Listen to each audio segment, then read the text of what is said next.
All right, ready to dig in. Always up for a good deep dive. Today, we're all about something that, well, it makes my stomach rumble just thinking about it, culinary excellence. Ooh, okay, going behind the scenes of the culinary world, I'm listening. Yep. We're taking a peek into those professional kitchens, with a little help from eastafricachef.com. They actually have a whole list of, rules for professional kitchens. Rules. Okay, now I'm really interested. I didn't know there was a rule book. Right. And we're zeroing in on rule #3, enthusiasm for culinary excellence. Enthusiasm. So more than just like, I love to cook. Way more. At first glance, you might think, okay, yeah, chefs love food, but it's way deeper than just enjoying a good meal. So what are we talking about here? What's the secret sauce? Passion. They really hit on that passion as like the core of a great chef. There's this one line, a desire not just to cook, but to create, to excel, and to innovate. Okay, I like that.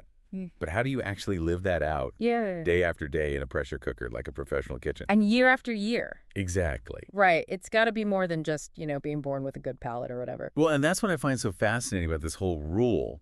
Passion, it's like the initial spark, right? You need that fire to even get started. Sure. But fire needs fuel to keep burning, and that's where things get really interesting. Okay. I'm intrigued. What's the fuel? They talk about continual learning being the thing that separates, like, the good chefs from the truly great ones. Continual learning. Yeah, like it's the commitment to always learning, to always improving. They even say that's what sets the exceptional chefs apart. So it's not enough to just have that, Yeah. that knack for flavor combos or a killer chocolate chip cookie recipe or whatever. It's about pushing further, always. Like you could have a chef, right? They've got a Michelin star. They're at the top of their game, but they still, every year, they fly to Italy to take a pasta making class from some little old grandmother who's been making it her whole life. Wow. Never stops eating, That's dedication. Absolutely. So we're talking way beyond just cookbooks and culinary school here. Oh, yeah. What are some of those ways that these chefs, really embrace that constant learning curve? They become sponges, soaking up inspiration from everywhere and everything, trying new ingredients. They travel to experience different cultures, cuisines. They'll have these crazy brainstorming sessions with their teams. Just bouncing ideas off each other. Yeah. All about staying curious. Yeah. Never assuming, oh, I know everything. It's funny you say that because it reminded me of something else the article mentioned about the journey. Oh, yeah. They said, excellence is not a destination, it's a journey. A journey filled with challenges and victories, with trials and triumphs. And especially in a high-pressure kitchen, how do chefs ride those waves, the wins and the fails? It's huge. It's about accepting both, right?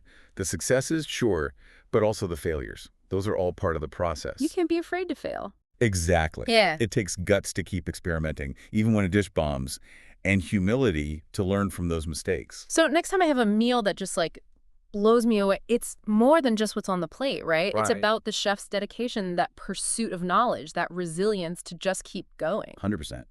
Every bite tells a story, Wow.